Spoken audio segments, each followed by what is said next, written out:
A graça e a paz, meus irmãos. Eu sou o pastor Felipe Xavier e este é mais um estudo bíblico da Igreja Presbiteriana de Paraguaçu Paulista. Hoje nós vamos falar a respeito das boas obras. O que seriam as boas obras? É verdade que os crentes não acreditam que elas possam salvar? É verdade também que os crentes acham que as boas obras sejam desnecessários ou desnecessárias? Essa com certeza é uma crítica que tem sido feita a nós, pelos espíritas, pelos católicos, pelos judeus. Eles informam que, asseveram, afirmam que nós damos às obras um valor inferior, porque nós pensamos que basta com que a pessoa acredite no coração a respeito de Jesus e tenha uma vida totalmente desassociada de uma ética que será suficiente para que a pessoa vá para o céu, para que ela tenha a vida eterna, para que ela ganhe a vida eterna. Mas o que efetivamente a Bíblia ensina a respeito das boas obras? Título de introdução e mesmo de curiosidade, sem já adentrar de forma mais aprofundada no texto, nos textos bíblicos ou nas declarações da nossa Confissão de Fé de Westminster, podemos de saída afirmar com as palavras do apóstolo Paulo no capítulo 2 da sua carta a Tito, Tito 2, versículos 11 a 14, nós encontramos algumas coisas a respeito da prática de boas obras. Está escrito: a si mesmo se deu por nós, Jesus, a fim de remir-nos de toda iniquidade e purificar para si mesmo um povo exclusivamente zeloso de boas obras. Ele salvou um povo, a igreja, para que a igreja fosse zelosa na prática de boas obras. Está escrito também no mesmo capítulo de Tito, ou melhor, no mesmo livro de Tito, no capítulo 3, versículo 14, o seguinte: quanto aos nossos que aprendam a distinguir nas boas obras, a favor dos necessitados, para não se tornarem infrutíferos. Portanto, a prática de boas obras é a manifestação dos frutos que são dados, porque nós estamos com as nossas raízes fincadas em Jesus. Ou seja, a fé é a raiz. E os frutos são as boas obras. Está escrito também em Tiago, capítulo 4, versículo 17. Aquele que sabe o que deve fazer, ou aquele que sabe que deve fazer o bem e não faz, nisso está pecando. É o chamado pecado de omissão. Os pecados não são apenas cometidos por meio da ação e por meio das palavras, mas mesmo quando nós deixamos de fazer uma boa obra. Então, logo de entrada, nós podemos reconhecer que nas Escrituras há uma valorização das boas obras, não como uma causa para sermos povo de Deus, mas como uma manifestação, um propósito de Deus em nos constituir seu povo de graça por meio da fé. Tá claro isso?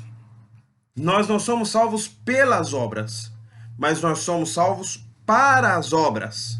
Não faz nenhum sentido a pessoa achar, eu sou salvo, então eu vou viver da maneira como eu quiser, eu estou descomprometido com qualquer tipo de boas obras, eu não tenho que fazer caridade, eu não tenho que manifestar meu amor. Aliás, a salvação é individual e apenas a única pessoa que eu devo dar satisfação da minha vida é a Deus, a mais ninguém, e eu não tenho que praticar nada, afinal de contas, o que importa é o que está no meu coração. Isto nos parece ser uma ideia que contradiz verbalmente as Escrituras, mas também é uma contradição ao espírito das Escrituras. Em que sentido? Em tudo aquilo que de forma implícita as Escrituras nos ensinam. De modo que as Escrituras, portanto, devem, ou melhor, elas nos ensinam que devemos praticar boas obras.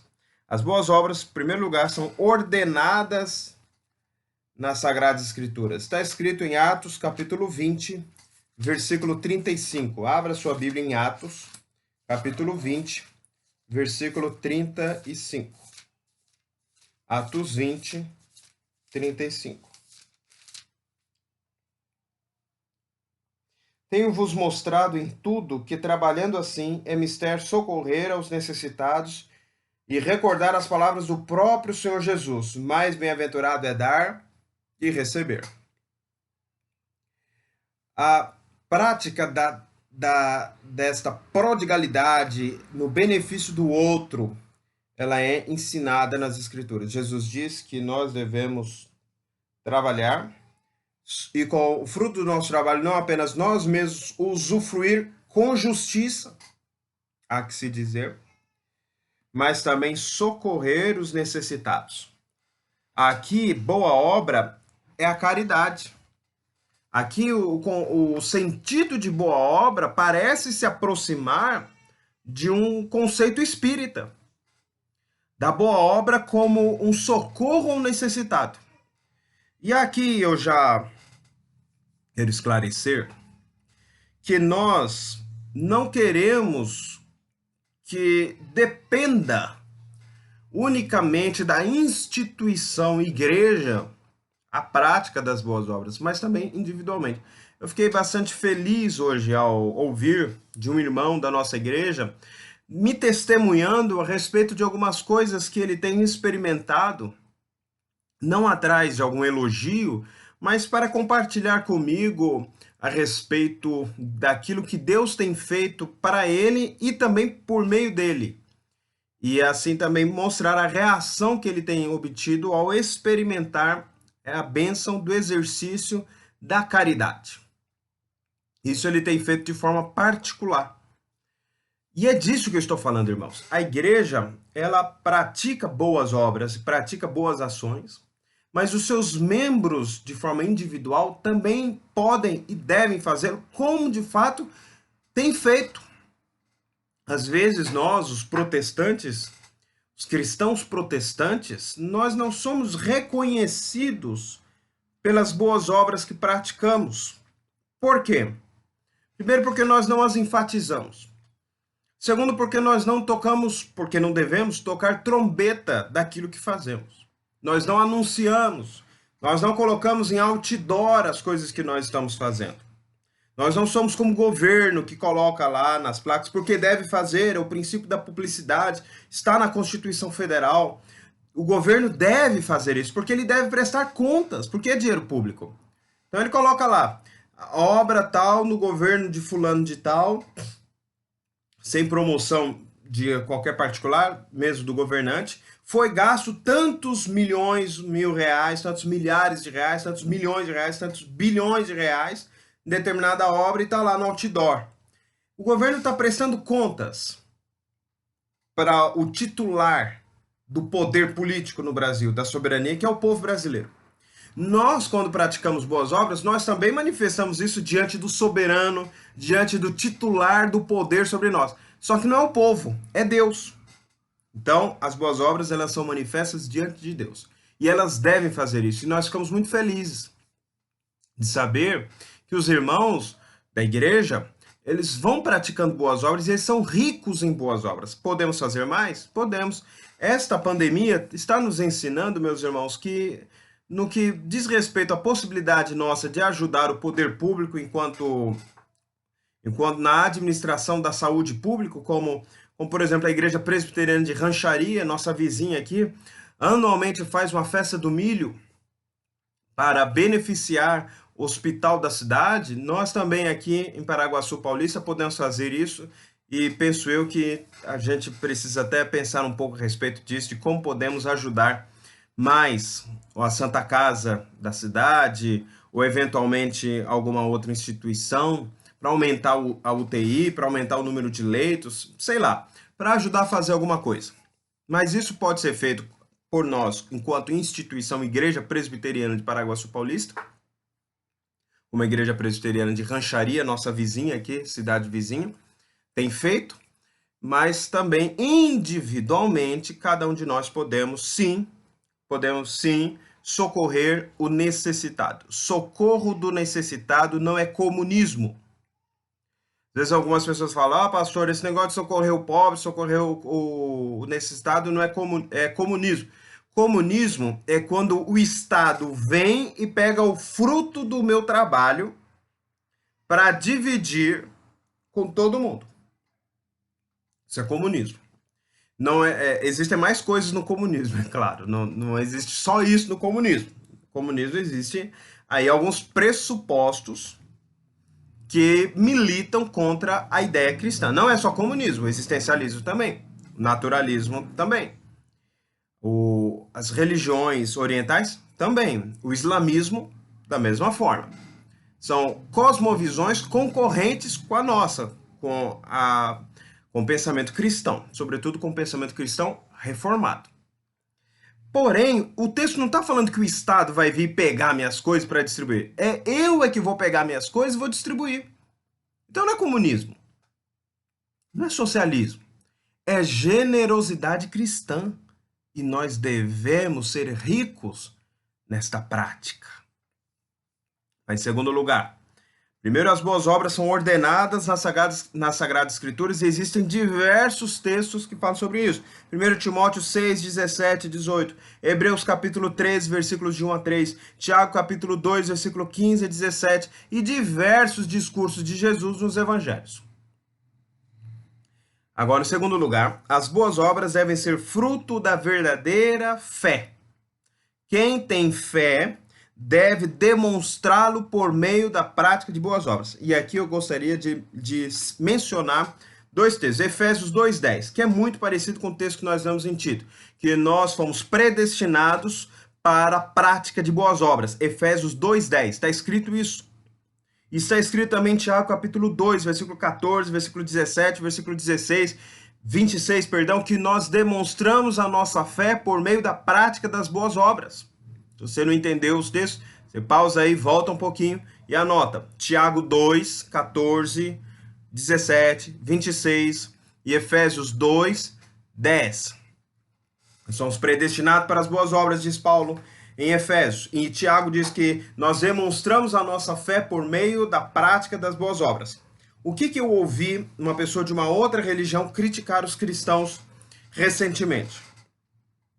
Ele diz o seguinte, que os cristãos falam que a pessoa só precisa ter fé. Então, num caso bastante específico, a pessoa se diz arrependida de furtar. E ela vai lá e confessa diante de Deus. Para o cristianismo, nós já seria suficiente para essa pessoa limpar sua barra, por assim dizer, com perdão da expressão, mas para ser bastante claro, limpar sua barra diante de Deus, basta o pedido de perdão e uma tristeza. Mas na verdade as escrituras dizem aqui em Tiago que não basta a tristeza, não basta o pedido de perdão, é necessário uma restituição, porque é por meio da restituição, e isso daqui eu estou no Novo Testamento, e isso daqui eu estou em Tiago, isso daqui eu estou no discurso que é o que mais se aproxima do próprio discurso do Sermão do Monte, onde está escrito que nós devemos não apenas dizer que cremos, mas efetivamente demonstrar a nossa fé de forma viva, por meio de ações que manifestem aquilo que vai no nosso coração. Por isso a Bíblia está escrito que a boca fala daquilo que está cheio o coração. Às vezes a gente pensa o seguinte, eu creio, mas as minhas palavras não têm nada a ver com minha fé. Eu creio, eu pedi perdão, mas eu não preciso restituir aquela pessoa que eu pratiquei uma lesão, um crime. É preciso sim restituir, porque a fé anda junto com a prática das boas obras, não num fenômeno de codependência, de simbiose no sentido de igualdade, mas no sentido de que a fé produz resultados. A fé é a raiz e o tronco, mas as ações são os frutos. De modo que uma pessoa que crê, ela deve ser rica na prática de boas obras. Isso está na Confissão de Fé de Westminster. Isso faz parte da nossa tradição reformada. Não sem motivo, meus irmãos, que os Estados Unidos da América, por exemplo, que foi colonizado por um pensamento puritano, está cheio, ou estão cheios, os Estados Unidos estão cheios de hospitais presbiterianos. Não sem motivo, nós encontramos no início das nações reformadas a prática da criação de escolas, a prática da criação de universidades. As duas primeiras pessoas formadas na prestigiada Universidade de Harvard, nos Estados Unidos, foram dois pastores. Até hoje existe uma escola de divindade nesta prestigiada universidade norte-americana, assim como em Oxford. Existe uma escola de teologia. Cambridge. D.A. Carson tem um doutorado em Cambridge. O Mark Dever, das 9 marcas, tem também o seu doutorado na Universidade de Cambridge. Ou seja, o que acontece? Acontece que a fé se manifestou nos primeiros pais na criação de escolas, universidades, hospitais, associações filantrópicas. Mas não como um meio de conquistar a salvação, porque elas sabiam que elas já estavam salvas, mas como um meio de manifestar o seu compromisso com Deus por meio da fé, no exercício do mandato triplo criacional. Quais são esses mandatos? Mandato espiritual, mandato social e mandato cultural. No mandato social eu me relaciono com o meu próximo. No mandato cultural eu me relaciono com a natureza. Não vou destruir a natureza. Eu vou cuidar do jardim. Eu não vou destruir o jardim. Eu posso comer de todas as frutas. Eu posso usufruir do jardim. Mas eu não vou destruí-lo. Há um compromisso ecológico fundamental nessas palavras. E também o compromisso, acima de tudo, com Deus, que é o mandato espiritual que irradia suas luzes sobre a nossa forma como nos comportamos com o nosso próximo e com a natureza. Ou seja, desde o início, desde a criação, a forma como eu me relaciono com Deus, a forma como eu sei que Deus me fez a sua imagem, que me colocou aqui na terra para cuidar do jardim do Éden, para cuidar da natureza e para me relacionar bem com o meu próximo, manifestado assim de forma emblemática no casamento, Adão e Eva, e na sua geração de filhos, porque os tornou fecundos e os abençoou e disse multiplicar e encher a terra, povoar a terra e governar sobre todas as coisas. Mas não era para destruir as coisas, não era para subjugar a Eva, não era para maltratar seus filhos, era para viver neste conjunto no qual o meu compromisso com Deus irradia sobre todos os outros demais compromissos. Isso não é uma novidade bíblica, isso está na Bíblia. Isso está na nossa história e na nossa tradição reformada. E na nossa tradição reformada. Isso é profundamente importante para nós. Só que isto tem sido ignorado. Tanto que nós não encontramos mais tantos hospitais presbiterianos. Nós estamos no Brasil. Nós estamos recentemente no Hospital Presbiteriano de Curitiba. Nós estamos no Hospital Evangélico, que é presbiteriano, no Goiás. Hospital no Mato Grosso do Sul. Escolas presbiterianas espalhadas pelo Brasil. Nós temos. Inclusive a prestigiada Universidade Mackenzie é uma delas. O Instituto Presbiteriano de Lavras, Instituto Gamon, que inclusive dá nome à Faculdade Gamon aqui na cidade de Paraguaçu Paulista. E por razões que eu não quero aqui entrar no mérito, até porque diz respeito a um passado que não nos pertence mais e nós devemos ficar de olhos para o futuro, a Faculdade Gamon, no nosso município de Paraguaçu Paulista, era uma instituição presbiteriana. Pode ser ainda nominalmente, mas nós aqui não temos muita coisa a ver com o Instituto Gamon, ou a Faculdade Gamon, em Paraguaçu Paulista. Então, note que a prática das boas obras, ela não é algo que está afastado de nós e que hoje a gente está falando para corrigir erros do passado. Não, senhores. Não, senhores. O que há é uma tradição muito forte com relação à prática de boas obras por meio dos presbiterianos ou por meio dos reformados. Nós temos a Universidade Livre da Holanda. Nós temos muita coisa boa pelo mundo afora. É óbvio que muita coisa errada, muitos exageros, muitos excessos foram cometidos. Mackenzie, por exemplo, ele engendrou nos idos de 1900 e pouco a divisão. Foi um dos motivos, questão maçônica, questão educacional e questão missionária. Foi um dos motivos da divisão da Igreja Presbiteriana do Brasil no nascimento da Igreja Presbiteriana Independente no Brasil, datando de 1903. Mas fora isso, não. Existem outras coisas, é claro, também. Nós devemos ter sempre essa autocrítica. Os reformados pelo mundo não foram todos gente santa e perfeita como deveria ser. Santa, pelo menos perfeita nesse mundo, nós não temos essa pretensão. Perfeição só do outro lado da eternidade. É o já e o ainda não. A tensão entre o já e o ainda não. Já somos santos, mas ainda não somos tão santos como seremos no futuro. Então note que as boas obras são algo bastante importante na nossa vivência. Mas as boas obras, terceira verdade sobre isso, elas são insuficientes para garantir a misericórdia divina. Lucas 17:10. Embora sejam importantes, elas não são um meio de salvação, mas elas são um efeito da salvação. Dá para perceber? Tem diferença ou não tem? Claro que tem. Tem toda a diferença.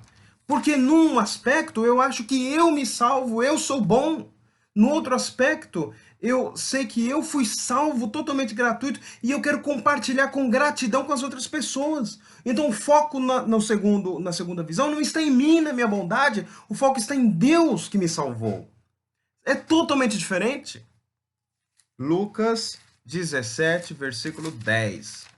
Lucas 17, versículo 10. Está escrito: assim também vós, depois de haverdes feito tudo quanto vos for ordenado, dizei, somos servos inúteis, porque fizemos apenas o que devíamos fazer.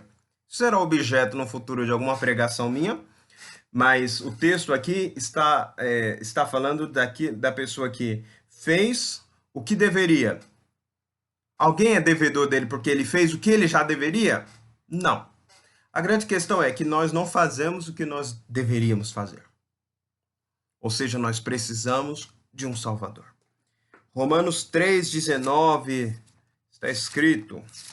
E aqui eu estou falando, meus irmãos, permita-me aqui fazer uma distinção. Eu estou falando de boas obras no sentido de uma prática generosa, de uma pessoa pródiga em abençoar o próximo. Não estou falando da prática das obras da lei, como se a observância da Torá veterotestamentária, na expressão do apóstolo Paulo, as figuras e os preceptores, os aios, que nos serviam na infância da nossa vida espiritual, mas tendo chegado agora à maturidade por meio de Cristo, nós deixamos as coisas que nos eram úteis durante a infância, que nos serviram para nos levar a Cristo, e olhamos para elas sob uma nova perspectiva. Elas ainda servem para mostrar qual é o padrão de Deus e como nós devemos viver. Mas elas são insuficientes para uma função que vá além desta pedagogia. Romanos 3, versículo 19, versículo 20. Para quem quiser se aprofundar nesse contexto, leia a carta de Paulo aos Gálatas. Mas voltando aqui com relação à insuficiência das obras para salvação. 3,19. Ora, sabemos que tudo que a lei diz, aos que vivem na lei, o diz para que se cale toda a boca e todo mundo seja culpável perante Deus. Versículo 20. Visto que ninguém será justificado diante dele por obras da lei, em razão do que pela lei vem o pleno conhecimento do pecado. O pecado tem a lei tem a função de mostrar o pecado. de revelar o pecado. Esta é a função da lei, a função precípua, mostrar a nossa necessidade de um Salvador, mostrar a nossa necessidade de Jesus. Então, o que acontece? As boas obras, elas são insuficientes para nos salvar. Nós precisamos da obra de Jesus. E Jesus observa toda a lei em nosso lugar. E em seguida, ele troca o seu direito à vida eterna pela nossa condenação à morte eterna. Daí dizermos que foi uma morte vicária ou substitutiva. Ele sofreu a nossa condenação e mereceu no nosso lugar a vida eterna. Então não preciso fazer nada para ser salvo? Crer em Jesus é a condição. Arrependa-se, ou seja, mude o rumo da sua vida. Ao invés de afastar-se de Jesus, volte-se para ele. Abandone seus pecados. Rejeite seus pecados. Viva em novidade de vida. Porque isto é a manifestação da nossa conversão. Nós fomos predestinados, Efésios 2:10. Nós fomos salvos, nós cremos, nós temos fé, e essa fé deve ser demonstrada por meio de boas obras. E isso é o objetivo da nossa salvação. Ele nos salvou para sermos um povo zeloso de boas obras. Essa, meus irmãos, é a nossa mensagem de hoje. Se você acha que boas obras é uma coisa de espírita ou de católico, sabe que boas obras também é uma coisa de protestante. Em que sentido? Para o espírita, as boas obras salvam. Para o católico romano, as boas obras cooperam com a fé para a salvação. E para o protestante reformado, as boas obras são uma manifestação da nossa fé. Ela não coopera, mas ela é uma decorrência e um resultado natural dessa salvação. Espero ter sido útil para a sua vida espiritual e para que você se preocupe um pouco mais com que tipo de obras você tem praticado e o que você tem feito da sua vida. Vamos orar? Senhor, nós te agradecemos a tua palavra e pedimos que a tua bênção esteja sobre nós. Abençoa teu povo, dá-nos discernimento e que sejamos ricos na prática de boas obras. No nome do Senhor Jesus. Amém. Bem, que Deus te abençoe. Até o nosso próximo encontro.